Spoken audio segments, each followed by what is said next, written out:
And it is time for Building Rural Wealth, and we have with us this morning Dan Miller. Dan, how are you? Hey, good morning, Aaron. How are you? So how was your weekend, Denise? It's busy. So this is an interesting one today. Mm-hmm. Hope is not an exit strategy. Okay, so Dan, what are we talking about here? Well, today, Aaron, we wanted to talk about, a big part of building rural wealth is looking at, especially for business owners, are you actually ready to retire? Is your business actually ready to be your retirement plan?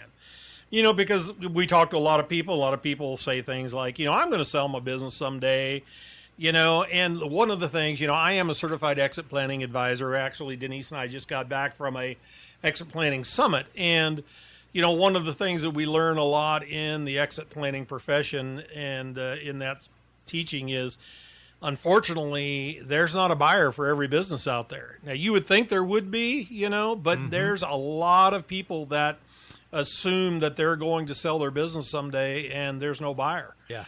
And, in the rural areas, that is unfortunately even intensified a little bit. It makes it even harder.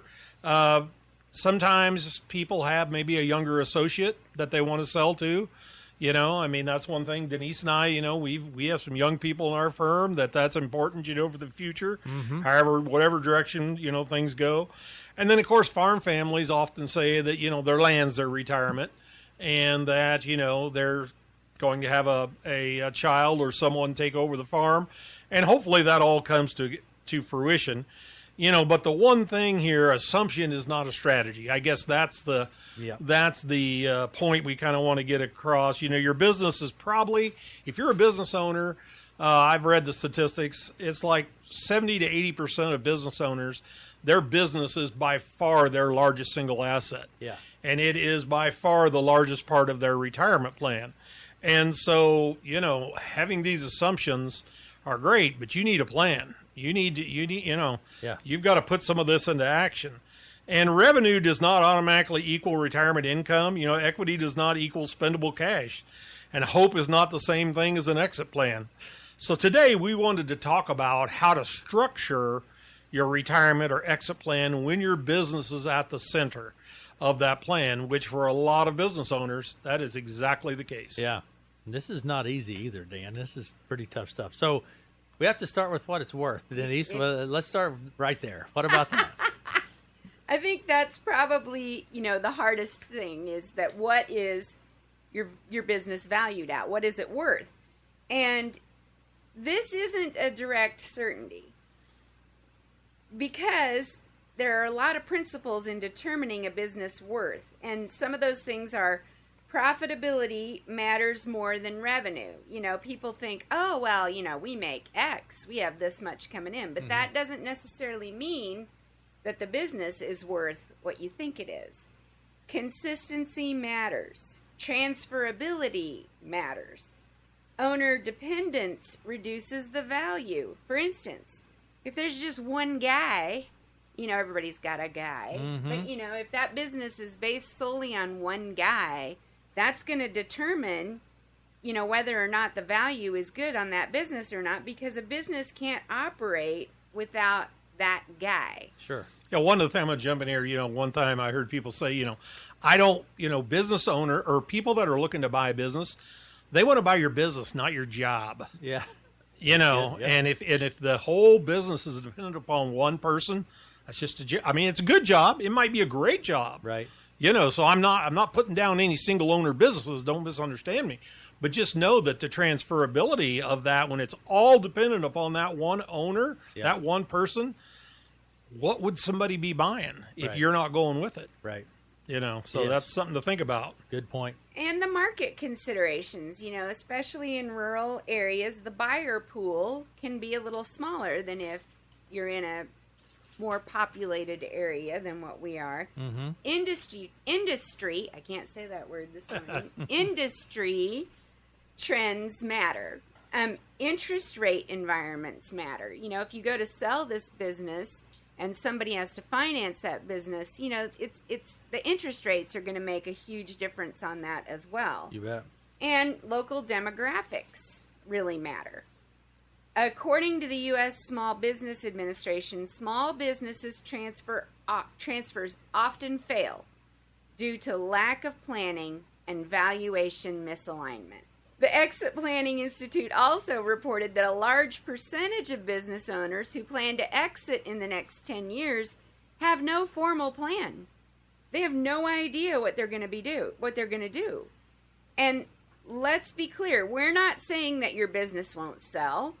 We're just saying you should know what it would sell for if you sold it today. All right, so Dan, talk to me about sell price versus spendable income. What are you looking at there? Well, there's, as Denise mentioned, there's a lot of different ways to sell a business. There's lots of ways to sell a business, and it depends on the type of business you have and all those things. So, when you sell a business, the question becomes, how are you going to do it? Are you going to sell it in a lump sum to a third party? Will there be an earn-out if you sell it to a third party, meaning you're going to have to stay and part of the sales price is going to be dependent upon, your transferability of that business, and you're going to have to earn part of that. In other words, it's an earn-out. Will there be seller financing? Are you going to have to finance the sale for the buyer or a portion of it, which is pretty common depending on the type of business? Installment payments, again, maybe somebody's going to pay you out over 3 or 4 years, 5 years, that kind of thing.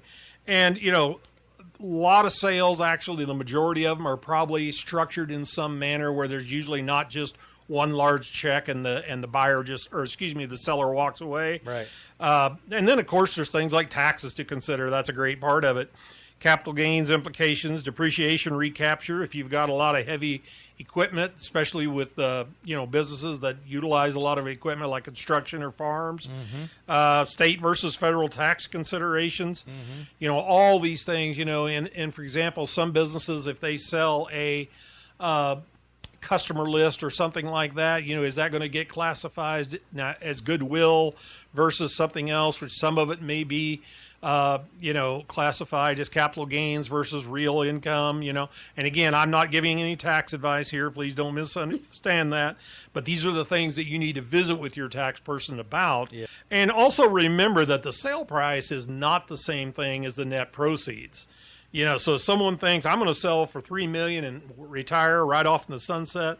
That may not be the number that lands in their checking account, because again, for all these other things that we think that were talked about, and another one here that I haven't mentioned yet are also just closing costs. Whenever businesses sell, there's closing costs like attorney fees. Yeah. If you're working in the M&A, the merger and acquisitions market, you may have an advisor on that side, depending on the size of your business. So there's lots of things to consider, and that's the reason why, again, I go back to you need a plan. You need a plan that considers all this. Right. Part of the reason that I became a certified exit planning advisor was because I see this gap and I see this need out here with our small businesses, especially out here in the rural areas. Yes. We don't have a lot of people coming out and working with rural businesses.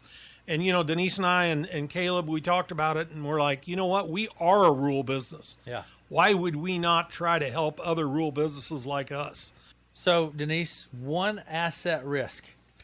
Tell me what are we talking about there? Well, many rural business owners have a high percentage of their net worth in one asset. It could be land, it can be a construction company, it could be a medical or dental practice, and that's not uncommon, but it can be risky. And again, the risk factors are industry disruption, commodity volatility, especially in agriculture, and regulatory shifts, health events, key employee departures, and if your entire retirement hinges on one valuation event, you run the risk of a single point of failure. Oh. You have to be careful. You have to be thinking ahead. You need to be looking at the structure, and you need to be planning. Yeah. With the discussion that we've had, then an exit plan. You need to have an exit plan. So what does that look like, Dan? Well, Aaron, you need to have an exit plan, because actually exit planning is good business planning. Mm-hmm. Because I believe, you want to prepare your business in a manner that you're ready to exit at any time on your terms. Okay. In other words, you need, so exit planning, so what I'm saying here is, even if you're not 1 to 5 to whatever years from exiting, if you're 10 years out, you need to be thinking about your exit a little bit and preparing your business ahead of time. And because, again, like I said, I believe exit planning is just good business planning. Yeah. So you need, again, like Denise mentioned a while ago, you need to know what your business valuation range is. You need to understand the net after-tax proceeds that if you were to make a change. It's great, of course, to have diversified assets outside of your business. Have a written succession strategy or a plan, or what are you going to do? Do you have a team in place? Right. What's going to happen there? And again, just like Denise said, you don't want your retirement to depend solely on a perfect sale process. Right. So you need to be planning. And so what are some of the steps you should be taking? Again, regular valuation considerations. I'll just share with you, that's something that we do in our business about every other year, is have a complete business valuation. Yeah. And on the years in between, I do it myself using their formulas. Maximize your retirement vehicles. In other words, those assets that you have outside of your business, fully fund those the best you can. Coordinate your tax, estate, and investment planning with the correct professionals. Again, when it does come time to exit, it's not going to just be you and your CPA probably. I mean, it could be. It depends on the size of your business. Mm-hmm. But you're going to probably want some additional help, okay? And I will tell you, the worst situations I've seen is whenever somebody just tried to wing it. Yeah. Just tried to do it themselves, because that's when money gets left on the table and there's misunderstandings. And when due diligence is done or a letter of acceptance was taken, they don't know how to understand it. And maybe they have an attorney. They took it to an attorney that's not familiar with exit planning. So again, having that right team of professionals is so important. And again, the stress test the plan. Like Denise said, what if it does sell for 20% less than you think it's going to? So, for example, you need to be looking ahead and say, okay, what if, we want to retire or we want to sell or transition out of our business in 5 years and it sells for 20% less than what I've got projected at that time. What does that do to our retirement plan? Right. Because Aaron, I'm going to tell you, everybody leaves their business one way or another. Exactly. You're either, and you want to do it on your terms. You Yes. don't want to do it horizontally. Yeah. You want to do it vertically. Yes. You don't want them to haul you out. Okay.